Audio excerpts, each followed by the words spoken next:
Hello everyone, sorry it's been a while, but I had a very busy week. For those of you that have been missing Laughing at the Guardian, don't worry, it'll be back, not this weekend, but hopefully the weekend after.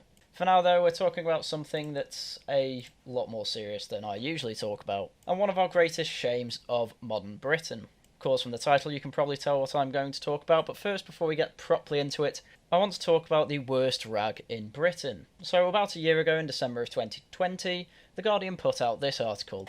Most child sexual abuse gangs made up of white men, Home Office report says. Study of England, Scotland and Wales dispel myth of Asian grooming gangs popularised by the far right. And the reason I hate this is mainly because of language. No one has ever said that most child sexual abuse gangs are Asian. They are saying that they are disproportionately represented, i.e. they seem to do it more than their ethnicity would proportionally show compared to their demographics in the country. Of course white people are going to be the ones most doing it. There's more white people than anyone else in the country. But it's also the subtitle saying that it dispels the myth of Asian grooming gangs, because honestly, this is very much going to be a how it started, how it's going type video. Into the article, the report, which covers England, Scotland and Wales and summarises a range of studies on the issue of group-based child sexual exploitation, also known as grooming gangs, said there was not enough evidence to conclude that child sexual abuse gangs were disproportionately made up of Asian offenders. And they go on to say that high-profile cases, including Rotherham, Rochdale and Telford, have involved groups of men mainly of Pakistani heritage, fueling a perception that it is an Asian problem. As a result, Asian grooming gangs have become a cause célèbre for the far right, with a number of high-profile figures mounting campaigns across the country. They're referring to the dreaded TR there. I don't think I'm allowed to say his name on YouTube, but that's who they're referring to. So this is all bad, and the first few paragraphs and title of this article are basically saying, oh, everybody does it. But this is the thing that quite a few rags do, in that they will paint a picture in your head in the first few paragraphs and the title, and then as it goes down they have to make some uneasy truths clear. The example for this one being that it says, the review was published after criticism that victims of child abuse had been failed because of fear of accusations of racism. But it said the research had found that group-based child exploitation offenders are most commonly white. Some studies suggest an overrepresentation of black and Asian offenders relative to the demographics of national population. However, it is not possible to conclude that this is representative of all group-based child sexual exploitation offending. This is due to the issues such as data quality programs, the way the samples were selected in studies, and the potential for bias and inaccuracies in the way that ethnicity data is collected. All seems fine, all seems fair, what you'd expect from a report like this, because with anything to do with children and crime, you are going to get an underrepresentation of reportings of the things, because children are innocent and they basically do whatever adults tell them, so adults will tell them, don't tell anyone about this, and they won't. So this is the thing, and as far as I can tell in the original report, which I will link down below, this is a fair assessment of what it says, but it took 5 paragraphs down to really get to the point, which is that the data's just garbage. So really nothing can be concluded, yet the title concludes that most child sexual abuse gangs made up of white men.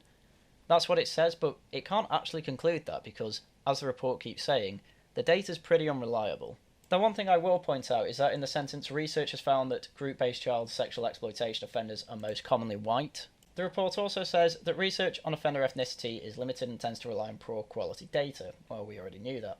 It is therefore difficult to draw conclusions about differences in ethnicity of offenders, but it is likely that no one community or culture is uniquely predisposed to offending. And it's important to point out that that is not the same thing as saying that some groups can be overrepresented in terms of being perpetrators of these crimes.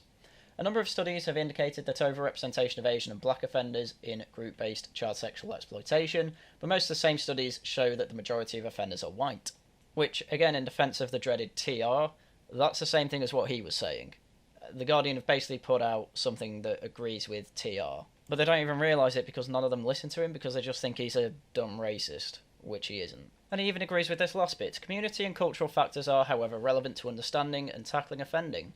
An approach to deterring, disrupting and preventing offending that is sensitive to the communities in which the offending occurs is needed. Literally exactly what the dreaded TR was saying, but I won't dwell on it. Because that is how it started, this is how it's going. From The Guardian. Over 1,000 children in Telford were sexually exploited, inquiry finds. Offenders emboldened by failures of authorities to investigate, says 3-year investigation into scandal. Now, believe it or not, I'm not going to go through the Guardian article on this because, as I've just shown, they are pretty unreliable when it comes to news reporting. Luckily, there is an article from the Times which I find a lot more reliable, which is going through the same thing. Hundreds of girls sexually abused in Telford, and even that's underestimating how many were abused. More than 1,000 children were sexually exploited over the last 30 years in Telford amid shocking police and council failings, and inquiry is found. Unnecessary suffering and child deaths might have been avoided had West Mercia Police done its most basic job, according to findings published yesterday. The inquiry found that child sexual exploitation thrived for decades in the Shropshire town, in part because of fears that investigations into Asian men would inflame racial tensions.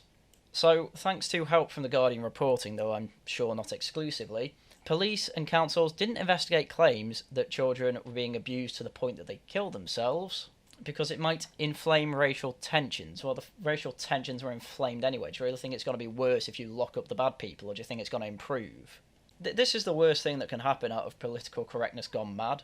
If kids have died because of political correctness, and that's not even an exaggeration. So is it any wonder that politically correct crowd have all of a sudden recently started saying, yeah, drag time story hour's fine, and it's fine to put your kids into these places with drag queens who are showing their tits all about, just because there's a few pictures online of kids going to Hooters. Yeah, believe it or not, people like me don't think kids should be at Hooters either. Anyway, Tom Crowther QC, the inquiry chairman, said the overwhelming theme of the evidence has been the appalling suffering of generations of children caused by the utter cruelty of those who committed child sexual exploitation. Victims and survivors repeatedly told the inquiry how, when they were children, adult men worked to gain their trust before ruthlessly betraying that trust, treating them as sexual objects or commodities. Countless children were sexually assaulted and raped. They were deliberately humiliated and degraded.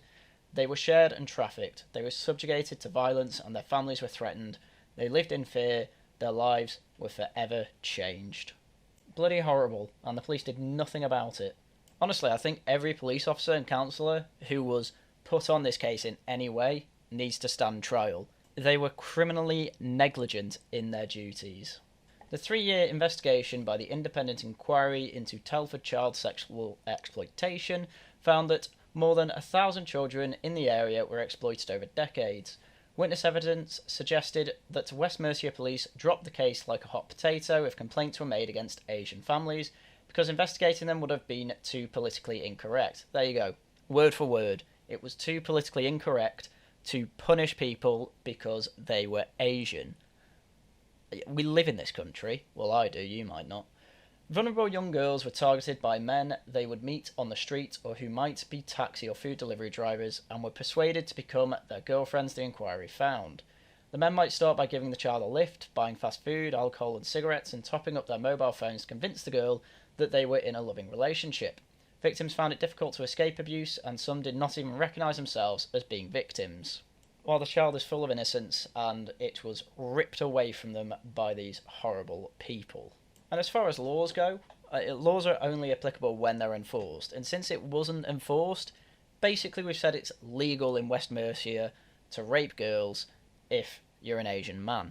At least I hope that's not the case anymore, because after this, surely you are actually doing your job now. I mean, let's hope anyway.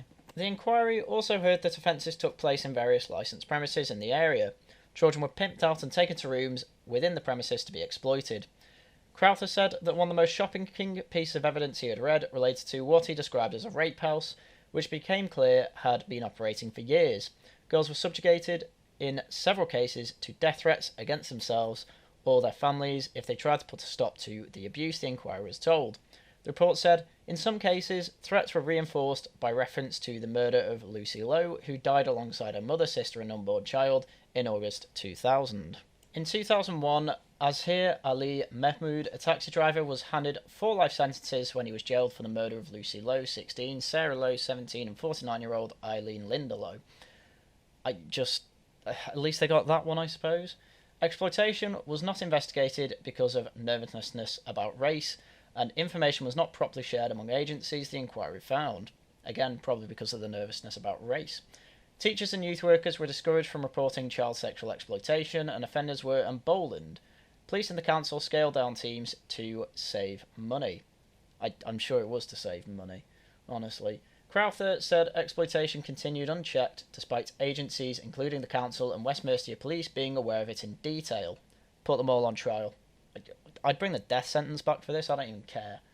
The chairman said that there was a nervousness that investigating concerns against Asian men in particular would inflame racial tensions. He described a culture of not investigating what was regarded as child prostitution and said police turned a blind eye and chose not to see what was obvious.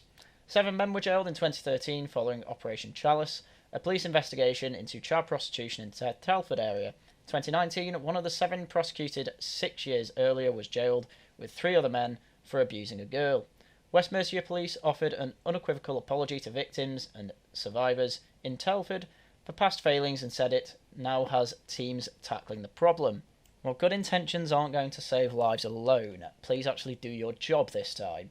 In fact, replace the whole West Mercia team because they clearly can't be trusted. But there you have it, in detail explaining why The Guardian was silly for putting out that article saying, oh, don't just blame Asian men, when really no one was doing that. All anyone was doing was pointing out that there are Asian gangs going around and getting away with this horrible stuff, which has ended in the suicide of multiple children, completely ripped their innocence away from them and changed their lives for the worse forever. And the police did absolutely nothing about it, and all we get in return is an apology. I'd be out of my mind raging if I was any of these women, or the family of any of these women, or the friends of any of these women. I'd be off my rocker.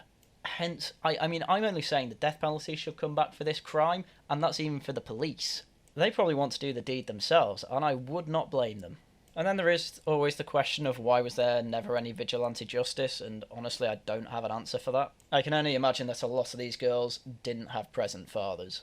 Though then again, when you're talking about thousands of girls, that is quite hard to believe. So who knows, maybe it's something worth investigating, but honestly, to me the fault's entirely down to the council and police, and this isn't the last story you're going to hear of this, because it wasn't just Telford that had this issue. There was Rotherham, Rochdale, and other northern towns, and even southern towns. I think Oxford had the issue as well. Telford was just the first and most high-profile case. Hopefully this can be a perfect case study in the future for telling kids that giving people special privileges simply for the colour of their skin is as wrong as being discriminatory against them because of the colour of their skin. But anyway, that's everything I had for you today. So as usual, thank you very much for watching, and until next time, goodbye.